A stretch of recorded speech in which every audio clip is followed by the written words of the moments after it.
بسم اللہ الرحمن الرحیم۔ تاریخ کی 7 بدبخت ترین عورتیں۔ تاریخ میں ایسی گناہ گار عورتیں گزری جن کے بارے میں اللہ پاک نے اپنے کتاب قرآن مجید میں ذکر کیا ہے کہ یہ عورتیں نہ صرف انسانوں کی گمراہی کا باعث بنی بلکہ بعض تو اللہ کے پیارے انبیاء کرام کو بھی قتل کرنے میں پیش رہی۔ نمبر 1، حضرت لوط علیہ السلام کی بیوی اور اردن اور اسرائیلی سرحدوں پر جہاں آج بھی ڈیڈ سی نمکین پانی کی جھیل موجود ہے، نمک سے بھری اس جھیل میں آج زندگی کا کوئی نام و نشان نہیں۔ تاہم آج سے ہزاروں سال پہلے یہ انتہائی زرخیز علاقہ تھا جہاں سدوم اور عمور نامی شہر آباد تھا۔ یہی وہ قوم تھی جس پر اللہ نے حضرت لوط علیہ السلام کو نبی بنا کر بھیجا۔ اس قوم کا گناہ بہت بڑا تھا، ایسا گناہ اس سے پہلے کسی قوم نے نہ کیا تھا۔ اس قوم کے مرد مردوں کے ساتھ، عورتیں عورتوں کے ساتھ بدکاری کیا کرتی تھی۔ حضرت لوط علیہ السلام کی بیوی جس کا نام وائلا تھا، وہ بظاہر تو حضرت لوط علیہ السلام کی بیوی تھی لیکن وہ اندر سے کافروں کے ساتھ ملی ہوئی تھی۔ وہ اپنے قوم کا ساتھ دیتی تھی۔ اس بیوی کے لیے اور کیا بد نصیبی ہوگی کہ یہ عورت ساری زندگی ایک نبی کی بیوی رہی اور اللہ کے حکم کی نافرمانی کرتی رہی۔ جب حضرت لوط علیہ السلام کی قوم نے آپ کی باتوں کو ماننے سے انکار کیا تو اللہ کے فرشتے ان نوجوان کی صورت میں اس بستی میں ظاہر ہوئے تو حضرت لوط علیہ السلام کے گھر میں قیام پذیر ہوئے۔ حضرت لوط علیہ السلام کی بیوی جو اپنے قوم سدوم کے ساتھ ملی ہوئی تھی، اس نے جا کے اپنے قوم کو بتا دیا کہ نوجوان ہمارے گھر ٹھہرے ہیں۔ ان لوگوں نے حضرت لوط علیہ السلام کے گھروں کو چاروں طرف سے گھیر لیا۔ اس پر فرشتوں نے حضرت لوط علیہ السلام کو ان کے قوم پر عذاب لانے کی خبر سے آگاہی کی اور آپ علیہ السلام کو حکم دیا کہ اپنے گھر والوں کو لے کر یہاں سے نکل جائے۔ حضرت لوط علیہ السلام ابھی راستے میں ہی تھے کہ ان لوگوں پر اللہ کی طرف سے پتھروں کی بارش ہونا شروع ہو گئی۔ آپ علیہ السلام کی بیوی جو اپنے قوم کا ساتھ دیتی تھی، وہ بھی اپنے قوم کے ساتھ ہی پتھروں کی بارش میں ماری گئی۔ سدوم کے پہاڑوں میں آج بھی وائلا کی آبادی موجود ہے۔ حضرت لوط علیہ السلام کی بیوی کا تذکرہ قرآن پاک کے علاوہ بائبل میں بھی موجود ہے۔ نمبر 2، حضرت نوح علیہ السلام کی بیوی۔ قوم نوح شرک جیسے گناہوں میں مبتلا تھی۔ اس قوم کے لوگوں نے اپنے سرداروں اور نیک لوگوں کے بت بنا لیے، ان کی عبادت اور پوجا شروع کر دی۔ اللہ تعالیٰ نے حضرت نوح علیہ السلام کو اس قوم پر مبعوث فرمایا۔ یہ قوم اتنی ظالم اور نافرمان تھی کہ اپنے نبی حضرت نوح علیہ السلام کے گھر میں داخل ہو کر آپ علیہ السلام پر ظلم کرتے تھے اور آپ کو بے یار و مددگار چھوڑ جاتے تھے۔ حضرت نوح علیہ السلام کو مجلس سے نکال دیا جاتا تھا اور آپ کی بیوی ان کافروں سے ملی ہوئی تھی۔ مفسرین حضرت نوح علیہ السلام کی بیوی کا نام وائلا یا وادیہ بیان کرتے ہیں۔ یہ عورت کافر ہی نہیں تھی بلکہ اس کا رہن سہن بھی کافروں جیسا تھا۔ حضرت نوح علیہ السلام کی بیوی کافروں میں شریک ہو کر آپ علیہ السلام کو دیوانہ اور مجنون قرار دیتی تھی۔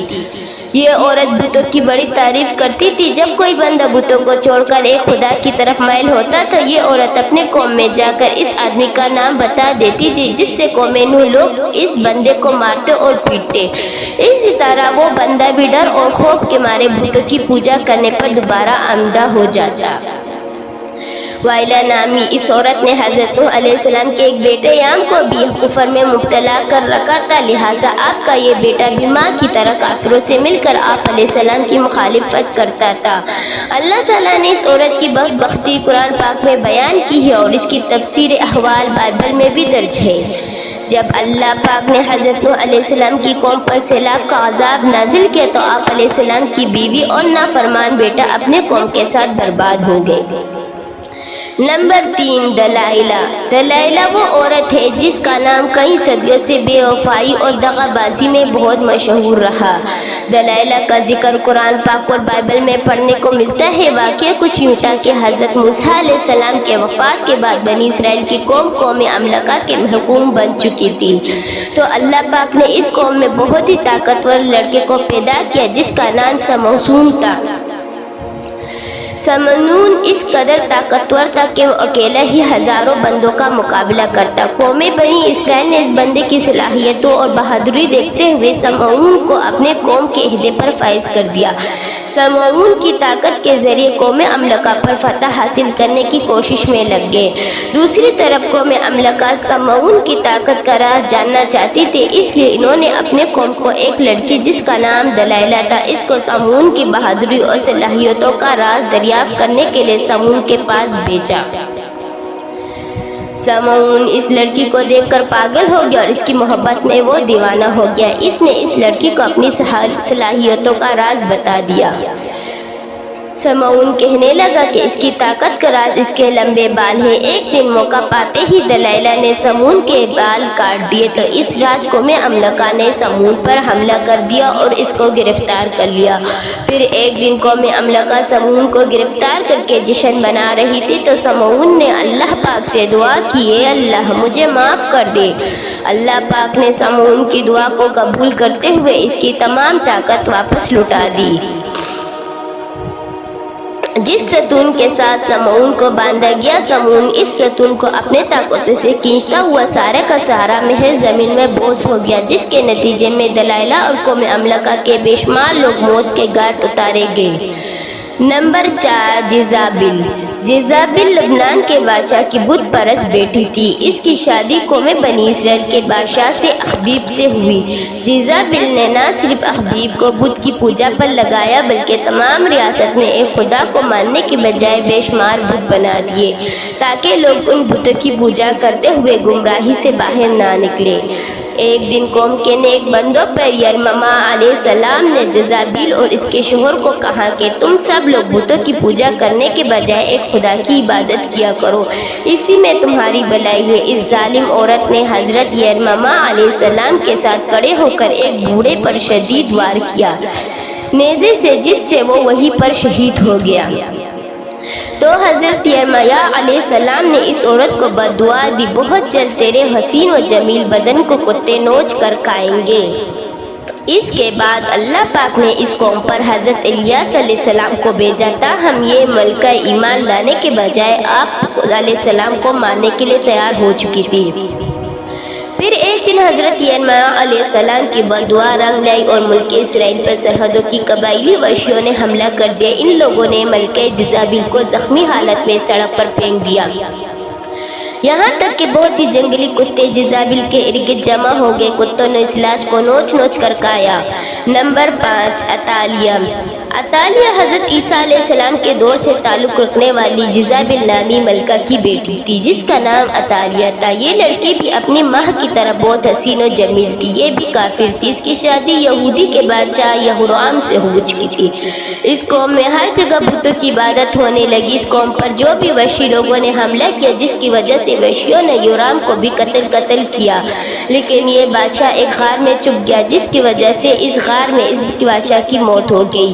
جب وحشی ملکہ عطالیہ اور اس کی بیٹی غزالیہ کو اپنے ساتھ لے گئے، اس ماں بیٹیوں کو بہت ذلیل اور رسوا کرنے کے بعد دونوں کو آزاد کیا۔ اس کے بعد عطالیہ نے بتوں کی عبادت سے پوجا کر کے حضرت موسیٰ علیہ السلام کے مذہب پر ایمان لے آئی، لیکن اس تبدیلی کو سال بھی نہ گزرا تھا کہ عطالیہ پر پھر کفرانہ کاموں کی طرف لوٹ گئی اور اس کی بیٹی کے قتل کے بعد ملکہ عطالیہ ہی کو سلطانت یہودیہ کا تاج پہنا دیا گیا۔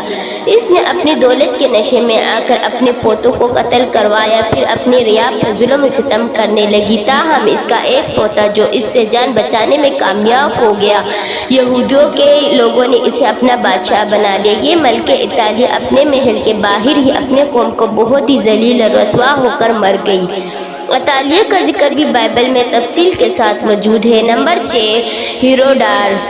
ہیروڈیس۔ ناظرین گرامی، ہیروڈاس کو ایک تاریخی انسانی کے سب سے گنہگار عورت کہا جاتا ہے تو غلط نہ ہوگا، کیونکہ یہ عورت حضرت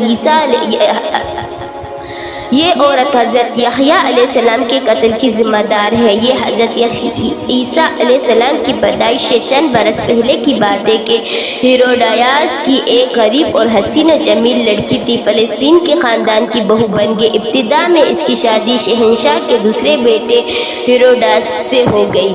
اور اسی ہیروڈیاس کے گھر ایک لڑکی پیدا ہوئی۔ تاہم جب وراثت کی تقسیم کے بعد ہیروڈیاس نے دیکھا سب سے طاقتور تو فلپ کی بھائی انٹیپاس کے پاس ہے، تو اس نے اپنے شوہر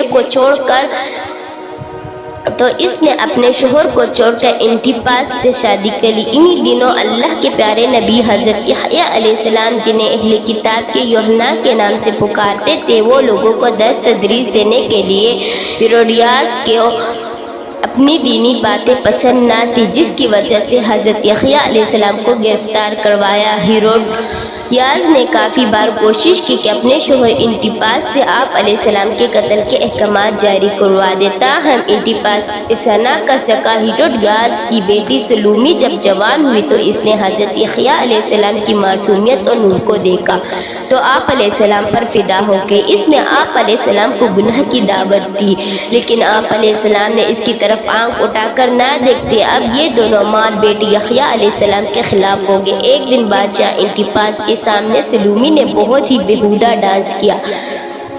رقص کرتے ہوئے اس نے اپنے جسم کے سارے کپڑے اتار دیے۔ اس رقص میں بادشاہ نے بہت دلچسپی لی اور اس کو سلومی کا یہ رقص اتنا پسند آیا کہ وہ سلومی سے کہنے لگا، تم کیا مانگنا چاہتی ہو؟ میں تمہیں ابھی حاضر کیے دیتا ہوں۔ اس عورت نے جواب دیا، میں چاہتی ہوں کہ آپ یحییٰ علیہ السلام کو قتل کرا دیں۔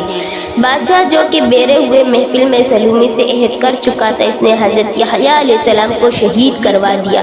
اس طرح سلومی اور اس کی ماں اس گناہ میں شامل ہو گئی۔ نمبر 7، ام جمیل ابو لہب کی بیٹی تھی، جس کا اصل نام عروہ بن حرب تھا۔ اس کی آنکھوں کا پنگا پن نمایاں تھا، جس سے ان لوگوں کو کافی کہا کرتے تھے کہ قرآن پاک میں اللہ تعالیٰ نے ابو لہب اور اس کی بیٹی کو انتہائی سخت الفاظ میں یاد کیا۔ اس وجہ سے ابو لہب اور اس کی بیوی کا نام بھی نبی کریم صلی اللہ علیہ وسلم کے ساتھ سخت مشرکانہ رویہ ہے۔ یہ دونوں میاں اور بیوی آپ علیہ السلام کو تکلیف اور اذیت پہنچانے کا موقع ہاتھ سے نہ جانے دیتے تھے۔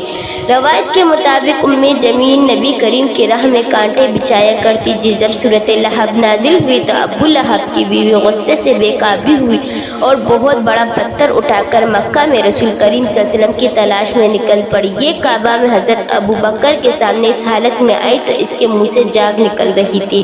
یہ نبی کریم کے خلاف انتہائی نازیبا الفاظ بولتی رہی۔ حالانکہ آپ علیہ السلام اس وقت حضرت ابو بکر کے ساتھ موجود تھے، لیکن اللہ تعالیٰ کے رحم و کرم سے ام جمیل آپ صلی اللہ علیہ وآلہ وسلم کو دیکھ نہ سکے، وہاں سے گھر کی طرف روانہ ہو گئے۔ بے شک ام جمیل تاریخ کی بدبخت ترین خواتین میں شامل ہے، کیونکہ اس نے نبی آخر زمان سرور کائنات حضرت محمد صلی اللہ علیہ وآلہ وسلم کو بے شمار تکلیفیں پہنچائی۔